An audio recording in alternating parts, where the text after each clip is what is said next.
Ace, may isang matandang nagbigay ng suklay sa akin. Oo, tapos?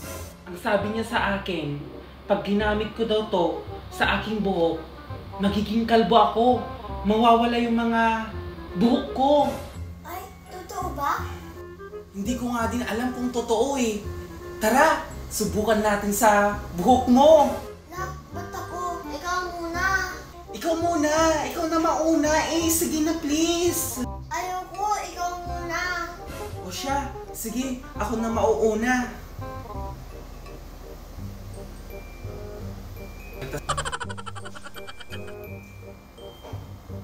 Hala!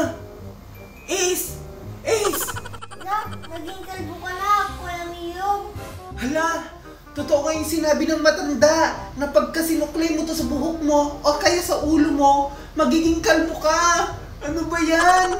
O Ace, hindi ako papayag na ako na yung kalbo. Dapat, kalbo ka din. Wala, ayoko maging kalbo. Ay, hindi pwede.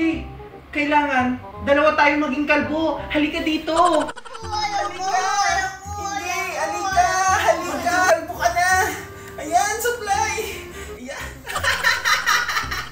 Kalbo ka na din, Ace. Parehas na tayong kalbo. Huwag ka nang umiyak, Ace. Parehas naman tayong kalbo eh. May gagawin din tayo kay Almarie. Kakalbuhin din natin. Ipapasuklay natin to sa kanya para tatlo tayong kalbo. Ay, sige, sige. Ha? Ano pinagsasabi niyo? Bakit kalbo na kayong dalawa? Naging kalbo kami ni Ace dahil sa suklay na to, Almarie. Oo, binigay sa amin ng matanda. Ha? Paano nangyari yun? Ganito yan. Nung sinuklay namin to sa buhok namin, nawala lahat ng mga buhok namin, naging kalbo kami. Oo nga. Ay, ilayo-layo niyo yan sa akin. Huwag niyo akong idamay sa suklay na yan. Ayoko makalbo. Eh, hindi pwede yun, Almarie. Dapat, damay-damay na to. Dapat maging kalbo ka na rin. Kaya nga, halika na dito.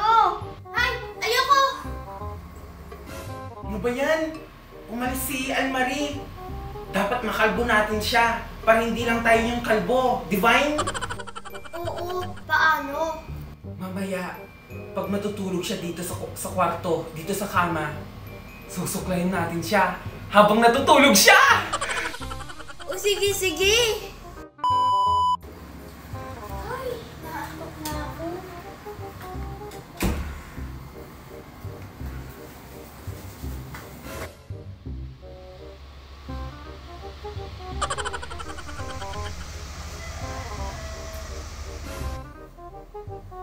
Tulog na si Almarie.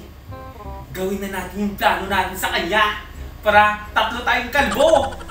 O sige, sige. Para suklayin mo na. Para makalbo. Ito na. Susuklayin ko na.